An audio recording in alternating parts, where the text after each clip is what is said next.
J'ai toujours été fasciné par les cultures autochtones, leurs mythes et leurs légendes. La Nouvelle-France, baignée dans l'évangélisation imposée par les missionnaires chrétiens, bouleversée par les alliances entre les Premières Nations et les Européens, est riche de drames terribles. L'attaque du Major Rogers sur Odanak en est un exemple. Est-ce qu'au moins un Abénaki aurait pu profiter de ce drame meurtrier? Les rumeurs disent que les objets religieux volés par les Anglais sont retrouvés au compte-gouttes près de la frontière américaine. Seront-ils tous récupérés un jour? C'est ce que j'explore dans Le supplice du renard. Cette histoire-là, c'est un jeune, un Abénaki qui était guide au musée d'Odanak qui me l'a raconté. Le jeune me présentait une statue de la Vierge en me disant que ça c'était une acquisition récente.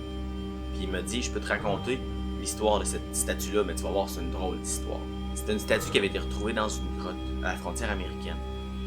Elle datait de l'époque de la fondation du village, quand au début les missionnaires français étaient là. C'était le temps de la guerre entre les Français et les Anglais.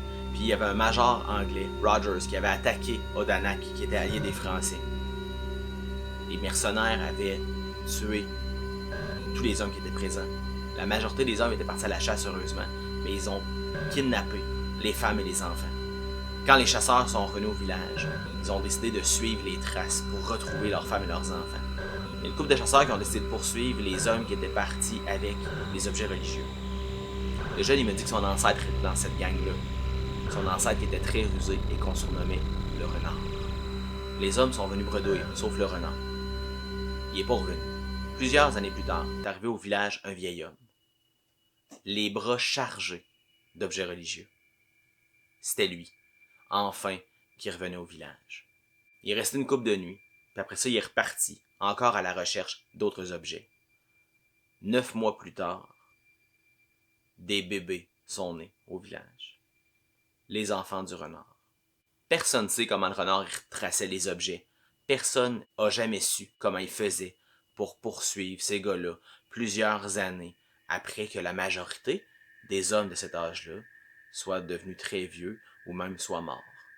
Mais le renard, lui, de temps en temps, il revenait au village. Il avait pas l'air d'avoir vieilli tant que ça. Il y avait toujours des objets religieux avec lui. Puis étrangement, les enfants du renard, quand leur père arrivait au village, il vieillissait très rapidement. Puis lui, il repartait, puis il avait pas l'air d'avoir pris une ride. Écoute, 60 ans après le pillage, là, tout le monde devait être mort ou à peu près dans cette gang-là. Mais le renard, lui, il avait encore l'air d'un jeune homme. Puis certains de ses enfants, qui étaient rendus très très vieux et qui étaient mourants, comprenaient pas trop comment c'était possible.